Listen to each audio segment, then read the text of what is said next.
profesor Ferdinando Insanguine Mingarro, quien propone como título para su exposición del día de hoy el siguiente: los mecanismos de participación ciudadana como puente entre autoridad y sociedad. Ferdinando Insanguine cuenta con el grado de laurea en jurisprudencia por la Universidad de Bari. Actualmente es doctorando en la Universidad de Palermo y ha realizado estancias académicas en el Centro de Ética Biomédica y Derecho de la Universidad de Lovaina y también del Instituto de Investigaciones Jurídicas de la Universidad Nacional Autónoma de México. Sus trabajos académicos, su inquietud intelectual se ha centrado fundamentalmente en temas de derechos humanos y la manera en que las tecnologías van incidiendo en su ejercicio, ya sea propiciándolo o a veces amenazándolo, es lo que he podido ver de su trayectoria. Bienvenido, profesor Insanguine. Adelante, por favor. Buenas tardes, muchísimas gracias, profesor Ramírez. Antes de nada, ¿me veis? Porque a mí... Un momento. Se acaba de perder la imagen, pero hace un momento, ya, ahora sí, perfecto. Sí, es que estoy teniendo no sé por qué problemas de conexión, pero bueno. Antes de nada, agradecer al profesor catalán, al profesor Castellanos, por la invitación. Es para mí un honor participar en este congreso.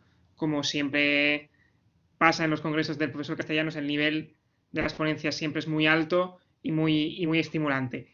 Y además, pues es un placer también por poder tener la posibilidad de compartir pues con compañeros como es la profesora Guadalupe Mormino y nada. Y me gustaría hoy abarcar en esta ponencia el concepto de participación ciudadana de una forma un poco distinta, desde un ángulo un poco distinto y a un nivel de abstracción un poco más alto y por lo tanto, desgraciadamente, más aburrido. Porque intentaré hacerlo desde la perspectiva de la filosofía del derecho. Como apunta el profesor Castellanos en su monografía de Participación Ciudadana y Buen Gobierno Democrático, una de las interpretaciones de la participación ciudadana, desgraciadamente, implica percibirla e interpretarla como un obstáculo al libre quehacer de los gobernantes y un obstáculo a la acción gubernamental, ¿no? Como una piedra en el camino del alcance de la efectividad, de la eficacia del gobierno, que acaba pues considerando y concebiendo el ciudadano como una molestia, ¿no? Y en el cuadro que hace el profesor Castellanos, pues pone de relieve causas y consecuencias de esta mala interpretación, de esta perversión en el concepto, en la interpretación de la participación ciudadana, entre las cuales pues se ponen de relieve el altísimo nivel de corrupción que invade el sistema político contemporáneo, la propagación de los movimientos populistas y, evidentemente, el uso de las redes sociales, el uso de las plataformas digitales. A este mosaico bien definido me gustaría añadir una pieza o intentar o discutir con vosotros, si es el caso, de añadir una pieza a nivel teórico. Es decir, la tesis que voy a intentar defender en esta breve va a ser considerar que un determinado concepto de autoridad ha contribuido y contribuye a esta interpretación tan perversa del concepto de participación ciudadana.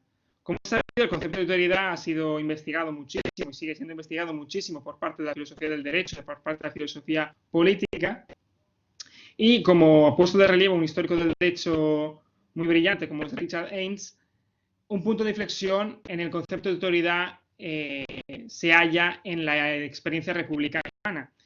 Si en la primera parte de la etapa republicana, de la experiencia republicana en Roma, a la autoritas, el concepto de autoridad, se utilizaba como expediente de ratificación, ¿no? Como forma de validación de una decisión popular por parte del Senado.